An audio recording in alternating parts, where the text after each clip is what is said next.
What's going on, folks? And joining us now is Dom Raso. He's a former Navy SEAL, athlete, NRATV commentator, and the founder and CEO of Dynamis Alliance. What's going on, Dom? What's up, brother? How's it going? Oh, man. Well, we were talking earlier with Dana about General David Petraeus and his gun control group, the Veterans Coalition for Common Sense. God dang it, they love their euphemisms. Right. So, as a veteran yourself, I'm pretty sure you have some thoughts on that. Well, the first thing is the title. They love to put those in the context to make it sound so nice. You know, veteran, the fact that they would place that first drives me crazy. And I'm sure the majority of veterans out there agree with it. So they've got, Mark Kelly's been doing this for a long time. Yeah. They've been talking about background checks for a long time. Universal background checks. What does that actually mean? What happens, and these guys are officers, right? Petraeus and Mark Kelly. And I have all the respect in the world for officers. I've worked with some amazing guys in my career. But what tends to happen is that guys follow the political path of getting in bed and talking to a lot of these political leaders that are in the country. We all know politics is an issue, and it's something that we need to continue to work on. But these guys end up getting caught up in the hype to make a quick fix. And they get caught up with the, we need to save one person. We need to talk about doing something that's going to save a small amount of people, when they forget the impact and the implications that it have on the majority in a negative way. And just universal background checks alone, I mean, are we done having that conversation yet? No, apparently they're not. Just the example that happened in Miami, the club shooting. Yeah. How many background checks did the FBI conduct on that guy, and that didn't stop him? How many? So what are we going to have to do to the average law-abiding American citizen, which is the majority, that are going to negatively affect them in order to protect ourselves on a daily basis?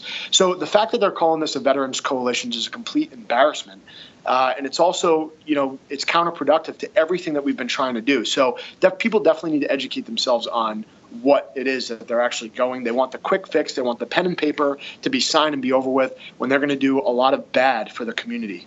And I think it's like, what I think kind of annoys me the most is I have the most insurmountable amount of respect for veterans and what they do and the knowledge they have. I mean, you and I talk all the time, and I defer to you on so much, it's unreal. However, when we start talking about me being a civilian carrying a firearm in my civilian life, it's kind of a slap in the face in terms of my experiences and the vulnerabilities that I see on a day-to-day basis from my point of view, to have this group come together and basically imply that because we're veterans, we know better in terms of what you should be able to own from a firearm standpoint in your civilian life. And now you being on both sides of that now, being a veteran, but then now you're also living as a civilian as well. I mean, can you speak to the kind of the distinctions between, like, does that necessarily translate over, like having the knowledge you have from a veteran standpoint and the work that you did when you were overseas?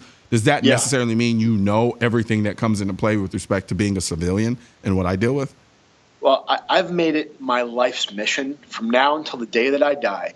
I've been studying people, average citizens, on what's going on and how to defend themselves, law enforcement, military, the whole spectrum of people that actually understand reality and want to protect themselves. Yeah. And I'm going to tell you right now, there is no difference between me and you and a law enforcement officer. We all go to sleep the same way every single night when we wake up. It's the level of effort that we decide to put into something. I was lucky enough to follow a path that gave me some amazing training, but that training is not inaccessible to the average American citizen. Yeah. That's the difference that people don't understand. Law enforcement, I love everything that first responders stand for. And at the end of the day, it comes down to funding. Through one department to another, what training are they getting to make them more capable on a daily basis? Most civilians that I know that take this seriously and want to protect themselves and their family on a daily basis, they have better training than an average law enforcement unit. I hate to say that, but it's the truth, and it comes down to funding. So to answer your question, from a military, law enforcement, and civilian standpoint, it is a slap in the face, because just because they're veterans doesn't all of a sudden give them the right to supersede the majority of people in this country that care about that inalienable right to be able to step up and, whenever they decide to, protect themselves and their family. So to understand that the delineation between all those organizations is something I've spent all my time since being out and studying. And the only thing that separates a guy in the military and a civilian that wants to protect themselves is a title. That's it. It's a title and money. Absolutely. And it's I don't know. It's hard because, you see someone like Petraeus and, he's basically sworn an oath to protect the Constitution. And then yet he engages he becomes part of a group that essentially, in large part, when you get past the euphemisms, get past all the flowery language, is essentially deconstructing the Second Amendment. Go ahead. The bottom line is that when you look at the Constitution, I consider myself a through and through patriot. Yeah. I will do everything that I can to protect the Constitution. I don't care who you are. If you are in this country, I will protect the Constitution and your right to be able to exercise those rights. And at the end of the day, when you look at a guy like Petraeus, people just get caught up in the political hype. Gotcha. The money and the hype and making a quick fix to make people feel better. We've been saying that from the ground up. We all know that this is a cultural issue. Yeah. Weapons and guns and firearms and things that are going to exist for the rest of our lives. I would rather people come up in a culture that understands how to use those things properly, respects them, and applies them for the right reasons than sit there and be sheltered and constantly live in a life where we need quick fixes. Yeah. We need to start from the ground up. And I hate when guys like this come together and they think that everything's going to change overnight when it's not that simple. Universal background checks are not going to do anything. You're trying to make people feel better that don't know what's going on, and they end up being ineffective. And which is so odd to me, because it's like we're talking about people who know the other side. They know what really goes on in this world, and yet they still come back. And not all, of course, not all of them, but these two in particular, especially with respect to this group, and sell us fairy tales. As if that's somehow, and then especially considering what we're already dealing with on a domestic level when it comes to terrorism.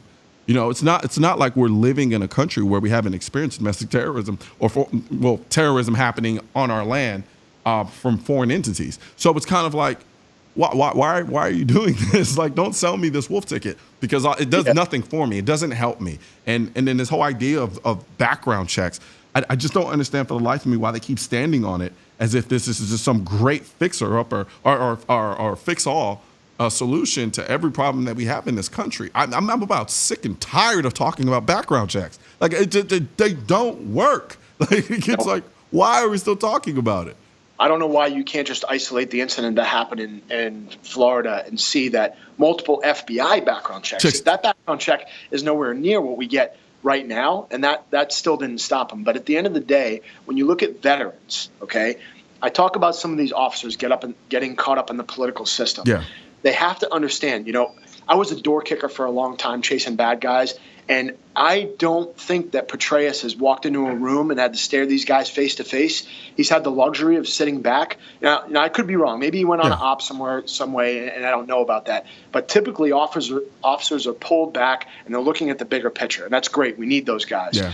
But don't forget about the majority of guys that are doing the dirty work on the ground, and that's the people that are average citizens in this country that have every right to sit there and protect themselves, and they're not thinking all the way through like you and I have. Yeah. We've dedicated our lives to understanding the Constitution, understanding the implications that these things have. When you sign a piece of paper, that might be nice to think that you're going to make somebody feel better, but what does that do for the thousands and millions of people in this country that follow the rules and do the right thing? I don't understand why we're not starting there first, as protecting the person that is actually living a life by American values that actually wants to uphold the Constitution. I mean, for goodness sake, I spent not too long ago, I spent about an hour and a half or 2 hours just sitting in my garage trying to figure out the best carry system for when I'm in my vehicle so that it's most efficient.